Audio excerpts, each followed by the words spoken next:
Hello, I'm Esther Gitu. It's Friday, June 30th. This is Africa 54.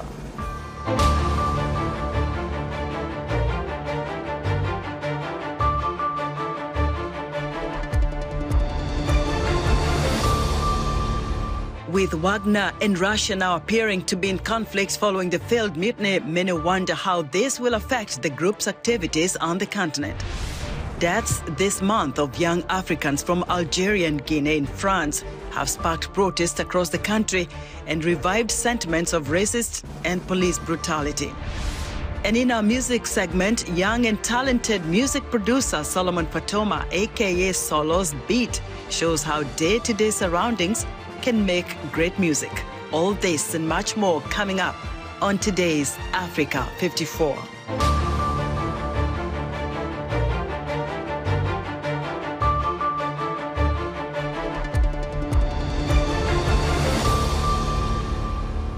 We begin our broadcast with the fallout from Wagner chief Yevgeny Prigozhin's aborted mutiny and exile to Belarus, which has rattled nerves in the Baltic countries and is expected to broaden NATO's agenda beyond Ukraine during talks at its annual summit later this July. White House Bureau Chief Patsy Widakuswara has this report.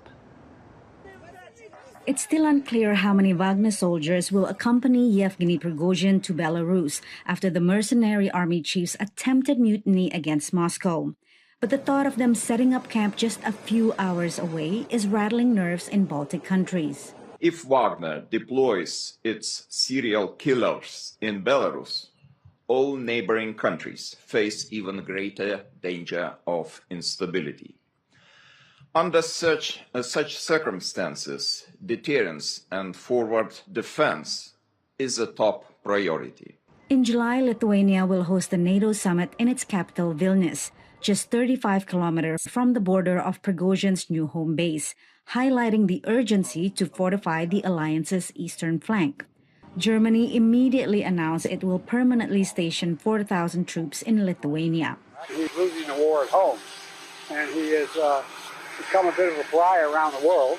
President Joe Biden said Russian leader Vladimir Putin has been weakened by his clash with Prigozhin, making the broader threat posed by Russia and its ally Belarus a key agenda in Vilnius. What happens to the nuclear arsenal should Russia be unstable?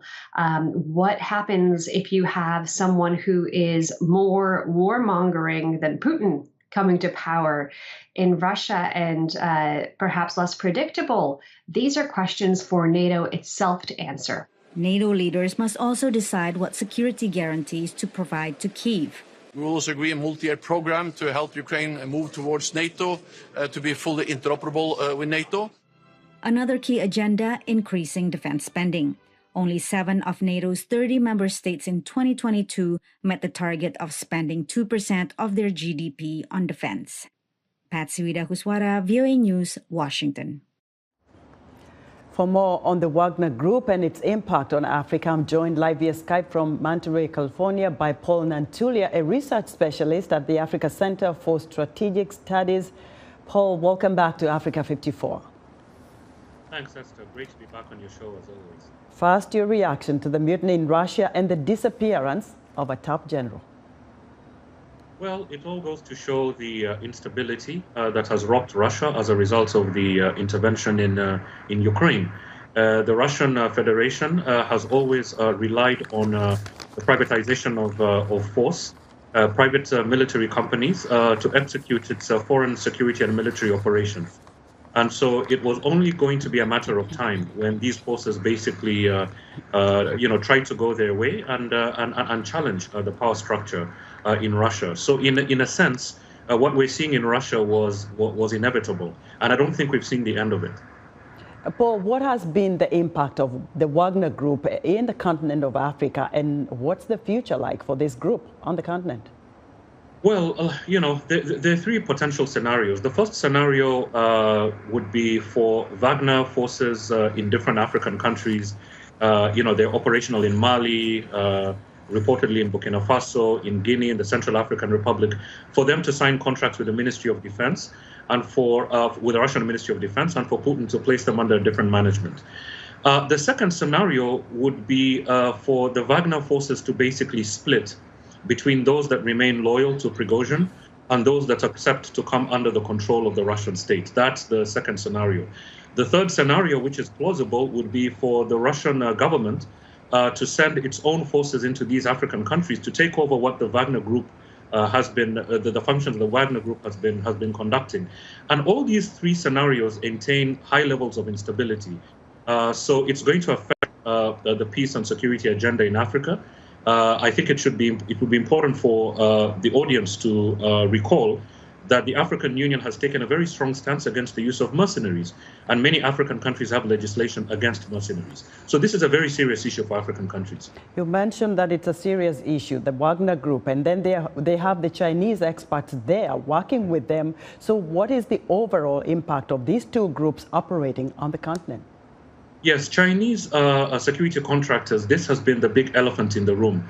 China certainly is following this issue very, very closely and learning lessons, many lessons from what has happened with Wagner, because as you rightly say, there are many Chinese contractors that are active in African security sector in different ways, advising governments, providing surveillance equipment, protecting Chinese assets, and so on.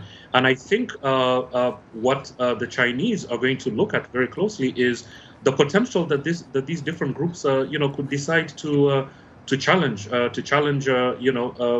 central authority.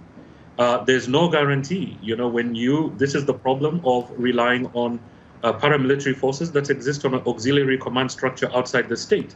So China definitely is watching this issue very, very closely. Paul, thank you very much. We'll keep an eye on this because it continues to develop. Paul Nantulia is a research specialist at the Africa Center for Strategic Studies. Protests over the fatal police shooting of a teenager rocked France for a third straight night on Thursday, with cars burned, buildings vandalized, and hundreds arrested in cities across the country. Paul Ndiho reports. Major French cities saw a third night of riots as President Emmanuel Macron fought to contain mounting unrest triggered by the deadly police shooting of a 17-year-old named Nahel of Algerian and Moroccan descent during a traffic stop. At least 667 people were arrested across France overnight, Interior Minister Gerald Dramani said on Friday on Twitter. Other reports have put the number of arrests at nearly 900. Overall, in 2 nights of unrest, we're already at least 7 or 8 million euros in damages. Of course, once again, I condemn this because this touches the heart of public service. I don't even understand the symbol. All violence, in principle, is unacceptable, and I won't even mention the daily needs of our people. It's not understandable, and so yes, we have to respect this. Rioters put barricades in Nantes, the working-class town outside of Paris, where Nahel was shot dead on Tuesday. The advance towards police lines under a hail of fireworks was stopped as police fired round after round of tear gas. In their anger, the rioters set fire to cars and fencing. Making their push into Nantes, police ran past the graffiti left by the protesters. Police said the teenager fled a traffic check-in incident caught on a smartphone camera and shared on social media. The officer who fired the fatal shot at close range is being investigated for voluntary homicide and remains detained. The teenager's death has fed complaints of systematic racism and police violence, which the force denies. 40,000 officers were said to have been deployed across France on Thursday, nearly 4 times the number the day before. Paul Ndiho, VOA News, Washington. In Mali, whether or not the peacekeeping mission in the country will remain was answered Friday when the UN Security Council voted unanimously to immediately end the peacekeeping operations as requested by the country's military junta. The 13,000-strong peacekeeping mission known as MINUSMA is expected to end its operations in Mali on Saturday. It was deployed by the Security Council in 2013 to support efforts to restore stability after al-Qaeda-linked insurgents and separatists took over parts of the desert north in 2012. French forces initially forced the militants to retreat but they bounced back. Violent attacks have persisted and spread into neighboring Niger and Burkina Faso, killing thousands and creating one of the world's fastest growing humanitarian crises. About 170 peacekeepers have died in the fighting, the most of any ongoing UN mission. The U.S. Supreme Court ruled against race-based admissions to colleges and universities Thursday, ending a decades-long policy intended to improve diversity in American higher education. VOA's congressional correspondent Catherine Gibson has more.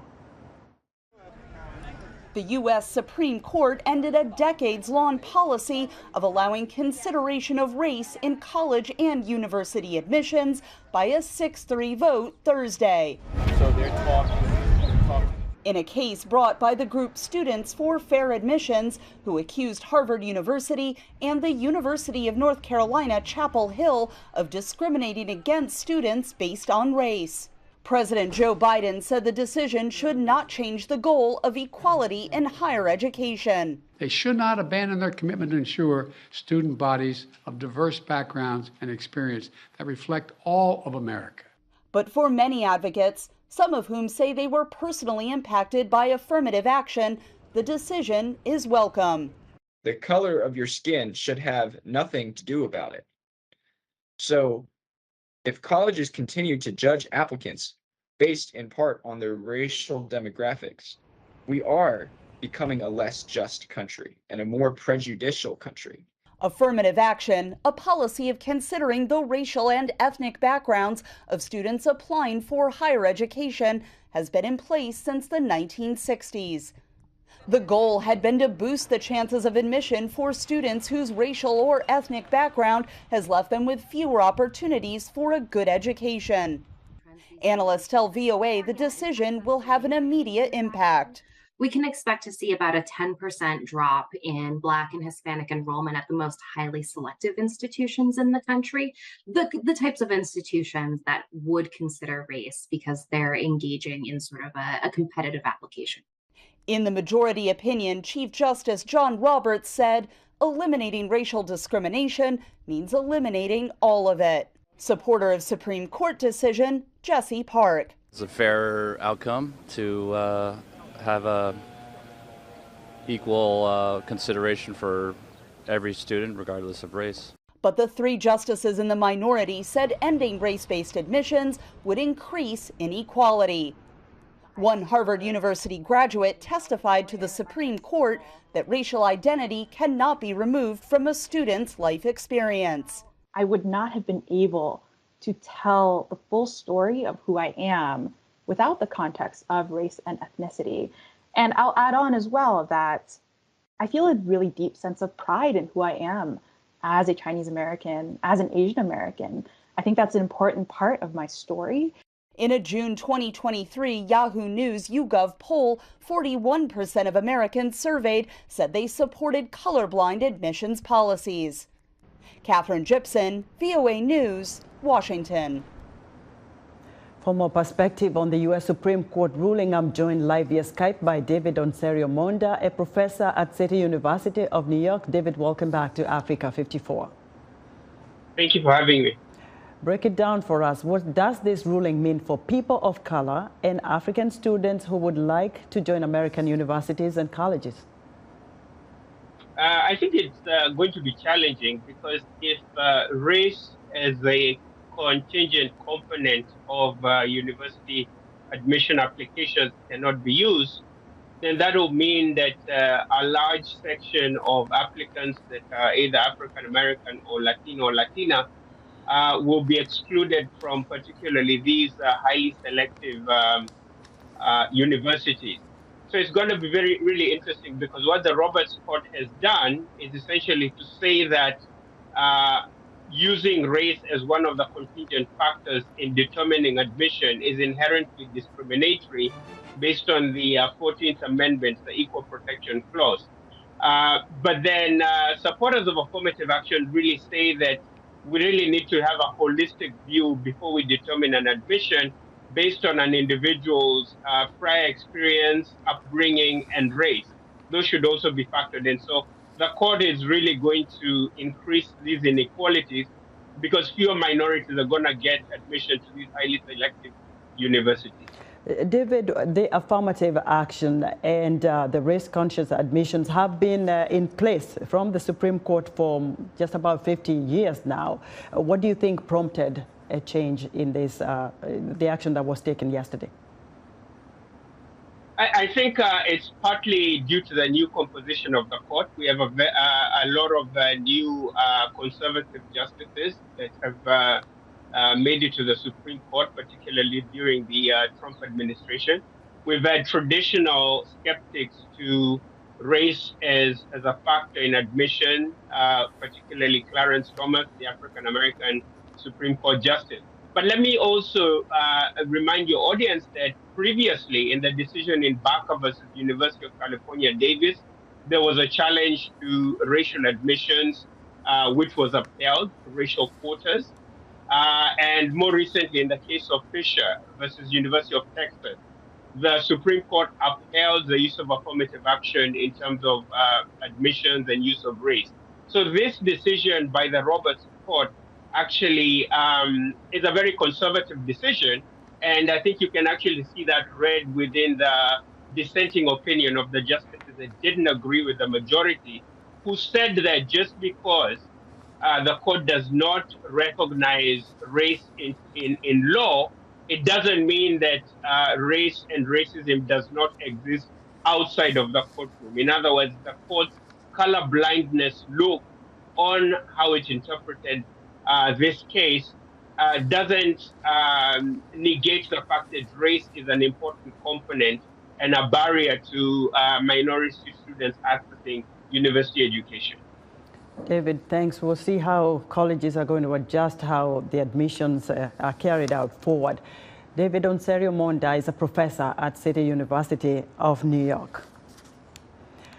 Let us know what you think about Africa 54 and all our VOA Africa programs on our website at voaafrica.com. Still to come in our entertainment report, a spotlight on Sierra Leonean music producer Soloman Fatoma. Heather Maxwell has it all for us. Stay with us.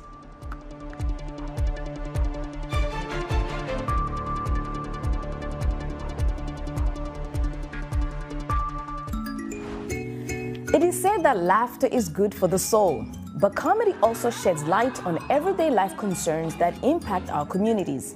And women comedians are using laughter as a form of expression and empowerment. This week on Our Voices, we take a look at African female stand-up comedians who are making their mark in this genre of entertainment while also advocating for what they believe makes our society a better place. Join the conversation each week right here on Our Voices.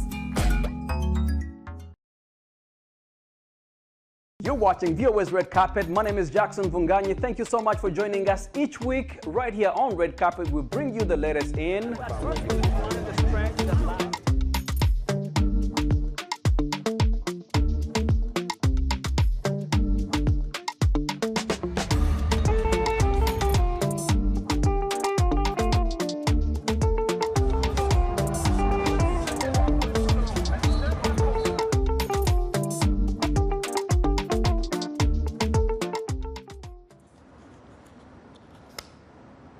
In other African news, Tanzania's Prime Minister Kassim Majaliwa says the East African country has lifted a long-standing ban on buses traveling overnight.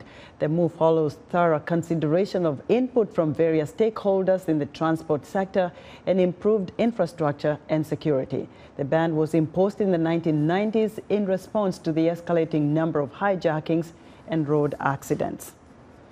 Ethiopia, one of Africa's fastest growing economies, is asking to join the BRICS bloc of leading emerging markets. Foreign Ministry spokesman Meles Alem says the country expects BRICS to respond positively. Ethiopia has the second largest population in Africa, but International Monetary Fund data shows its economy ranks only 59th in the world. And Burkina Faso's military government has suspended a French television news channel for a report on an Islamist insurgency the government said lacked objectivity and credibility. The latest escalation in a crackdown on foreign media. Relations between Burkina Faso and France have soured since frustrations over worsening insecurity spurred two military takeovers in the country last year. The UN says the Sudan war that began on April 15th has forced about 2.5 million people from their homes, with about 80% of them being internally displaced. Sid Ahmed Ibrahim spoke with some of those who have been displaced and are living in Sudan's Al Jazeera state. VOA's Vincent McCory narrates the story. A large number of people displaced by the conflict in Sudan have been fleeing Khartoum and going to Al Jazeera state located in the east-central region of the country. A teacher at a school in South Khartoum, Leila Al-Rashid, is one of those who escaped the capital. She says she was forced to seek shelter in Wad Madani camp, the capital of Al Jazeera state, due to relentless bombing in Khartoum. Al-Rashid now lives here with her niece, who gave birth in the camp. The current situation is completely unstable. We've been suffering due to the insecurity since the beginning of the war, and now we're living in a very difficult living situation. Everything is gone now. We're suffering greatly from the disaster. We don't know what to do. Al Jazeera state now shelters tens of thousands of displaced people in facilities that were previously schools, universities and mosques, according to aid agencies. Most of these institutions turned shelters are run by civilians and other humanitarian organizations, but some with medical conditions like Babu Ali Ismail say they lack medical care. I had missed a number of dialysis sessions. When I had run out of all the medicines, the situation became dangerous for me. I came to Wad Madani to find a dialysis center. I live now in this school, which has turned into a shelter. Sinahid Hussein, a resident of Khartoum, fled the city to give birth in Wad Madani after experiencing what she calls the horrors of war in the capital city. The war forced us to leave our city. I was pregnant and placed here in a shelter. I left Khartoum because there were no hospitals there. We stayed for days under bombardment. Then we left after 2 weeks to the city of Wad Madani. Here, I receive full care from the officials of the center, and they provide me with a doctor's appointment. Humanitarian organizations and civilian volunteers running the temporary shelters say they face shortages in supplies. One camp supervisor, Abdallah Hamad Al-Nin, says their operation is mainly funded by donations from residents in the area. We receive aid through the efforts of citizens and some organizations to provide the camp's needs like flour, rice and oil. We have a warehouse to store supplies and we have a large kitchen to prepare food for families, some of whom help us in cooking. We also desperately need medicines because we have a large number of diabetics and blood pressure patients, in addition to cancer patients and pregnant women who need special medicine. In the meantime, displaced people hope some semblance of peace will return to Sudan and relieve their current predicament. For Sid Ahmed Ibrahim in Al Jazeera State in Sudan, Vincent McCory, VOA News. It's time for Entertainment Report, and joining us now is Heather Maxwell, host of VOA's Music Time in Africa radio program. Heather, welcome back. Thank you, Esther. Chart-topping music hits around the world are usually produced by engineers who use sophisticated electronic sounds with the best and the latest technology. The bubbly amapiano sound in so many African hits today, for example, is a hybrid tone somewhere between a kick drum, an 808 synth bass, and an actual log drum. It creates the bass lines and the momentum for the songs. But in Sierra Leone, Solo's beat produces his using a very different approach. I asked music journalist King Milan from Freetown to find out more.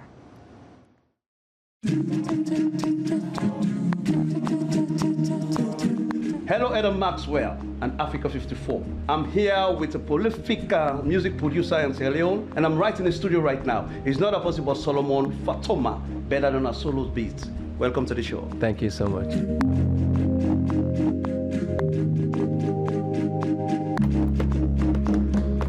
Tell me, why are you using local items in terms of producing? And of course, why and what instruments are you using as well?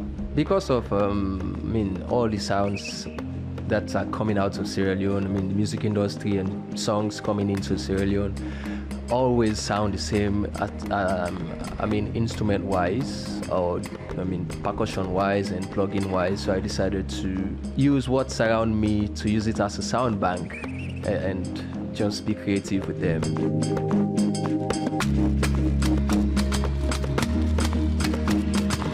I know you've composed or rather do a lot of beats. Yeah. But could you please tell me any songs that you've done so far that is so popular or that are so popular right now that you've used some of these local instruments as well? I did 80% of these stuffs. All the instrumentals, all the chants and everything. 80% of my 2 albums are from these experiments.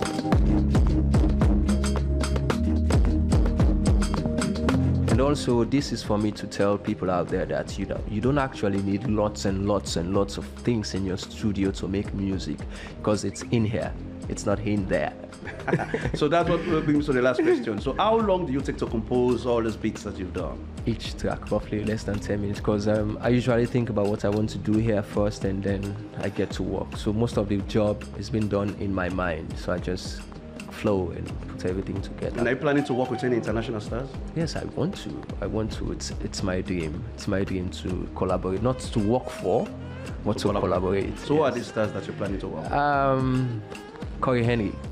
Wow. That's one. Tiwa Savage. I like Tiwa Savage too. And Stevie Wonder. Of course. And Southie Soul. Richard Bona. Wow. John Legend. So you've got a lot of them? Yes. And I wish you all the best for that. Yeah.